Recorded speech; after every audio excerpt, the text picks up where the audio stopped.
Again, it's Jay Ocker, Real Estate by Design Group at Keller Williams, and I'm joined by my business partner.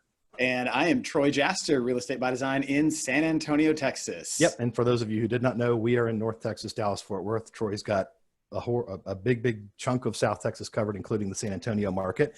But we're glad you tuned in again. We rolled out the intro video last week, just kind of about this 8-part series that we're putting together, designed towards agents who are trying to revive or kick their careers back into shape after COVID-19. That's right. So again, we're going to keep everything super simple, very, very easy things to do to become more disciplined in your approach and get your business back on track.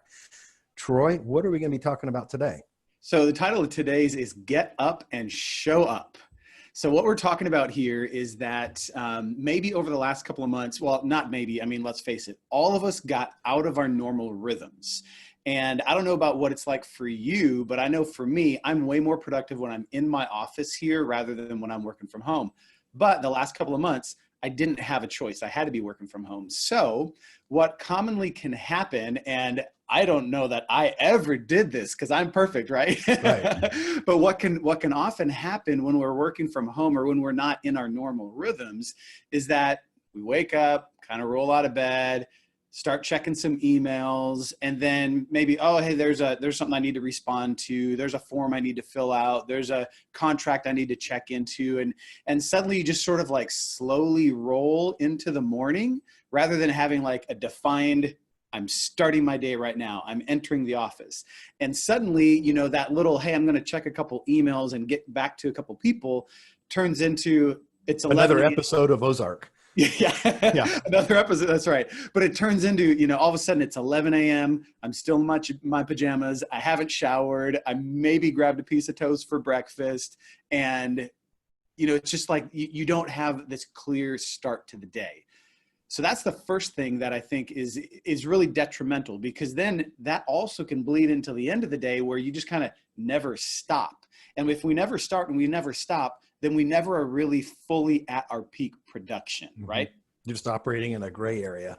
So, you know, establishing that rhythm is obviously incredibly important. It's part of becoming more disciplined in what you did. And if you've been in real estate for a long time, you've probably done some things right to stay in real estate for a long time. That's for sure. So again, this is designed to kind of kickstart everything back into gear. Right. And we think, again, speaking from a very simplistic standpoint, getting into that normal daily rhythm is so important. Troy and I have talked at length about kind of our favorite resources for doing things like that. And we both kind of speak from the same page. He's got one piece of text he loves. I've got another. Troy, talk about yours. Yeah. So The Miracle Morning, if you don't know The Miracle Morning, it is an amazing book. Hal Elrod is the author there. And, you know, it talks about just how it gives you some really strategic points of getting up and just having a set system in the morning to, you know, give gratitude, to do some journaling, to do some reading, to do something physical, exercise wise. And it really sets you on your day. I mean, Jay, I know you and I both are early morning worker outers. You know, this morning I was up at 4:30. I was at the gym at 5.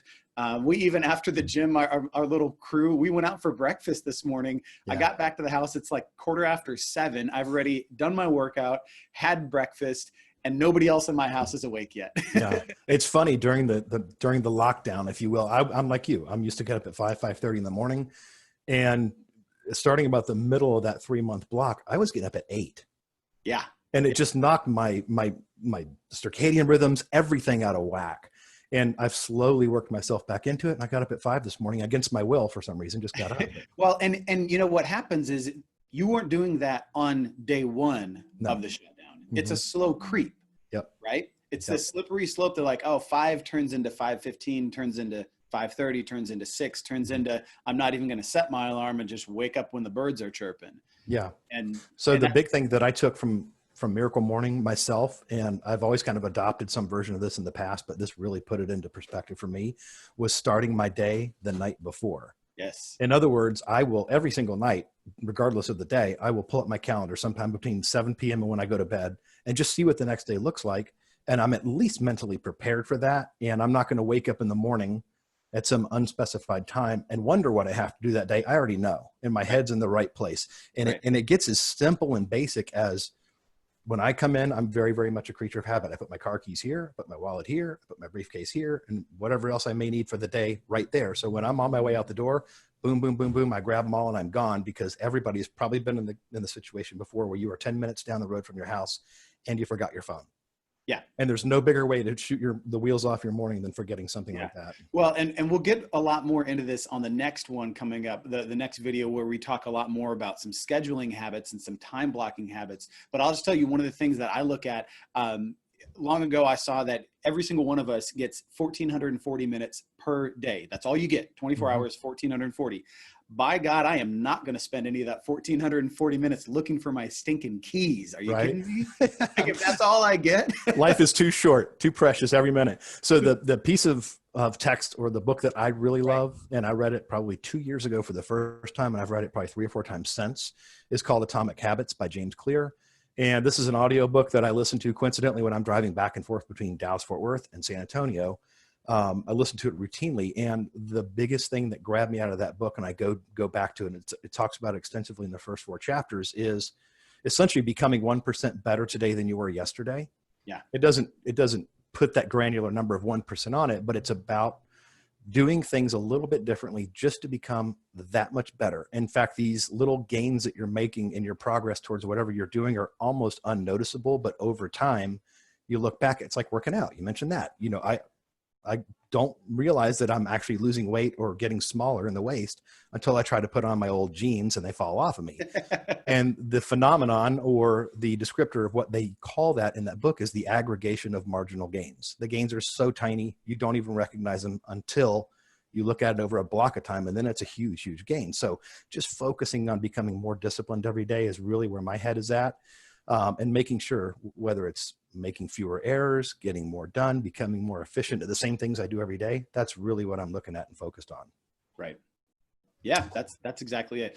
And, you know, as real estate agents, you know, the thing that I've found is that the way I always describe our sort of daily life is things can happen very fast and yet take a long time.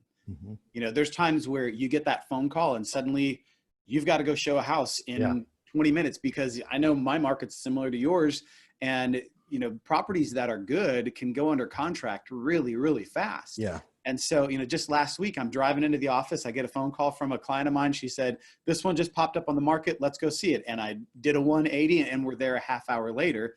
Luckily, we're under contract on that house now, because that's the type of thing that you have to be ready for. And so, luckily, you had gotten out of bed, taken a shower, and gotten dressed at 8, not 11, right? Exactly. Yeah. And didn't forget my phone, didn't forget my keys, all of those things. Yeah. Well, that really sums up kind of the first segment of what we're doing here. And hopefully you can tell by what we've talked about and how casual this conversation is, that this stuff does not need to be complicated. We're going to keep it extremely simple throughout the whole process. And that's how Troy and I have managed to grow our teams, is by just keeping it simple and being fundamentally disciplined in what we do. So next video, which is going to be present here in a couple of days, is going to be more designed around time blocking, calendaring your items, and we won't give away too much, but you know that a couple of days from now, you're going to see a video that's 5 to 8 minutes long, talking about, again, very simplistic things like calendaring, time blocking for your job. You got it. And again, if you have questions, bottom of the screen, you will see knowledge@rebdgroup.com. If you do have questions, want to add anything, please contact us there. We will also be collecting your information and sending out kind of nuggets and tidbits as we go through this series, kind of, you know, hard pieces to leave behind that you may be able to use in your business and help you out becoming more efficient, more successful. Yep. We want to be able to just to offer something tangible right off the bat that is an easy, just jump in, use this nugget, you know, whatever that resource is, and make yourself 1% better. Very good. Cool. Well, until next time, guys, which is a couple of days from now, thank you so much for tuning in. Troy, thanks for your time again. Yep. And we'll bump it around in a couple of days. Sounds good. See you again. Bye.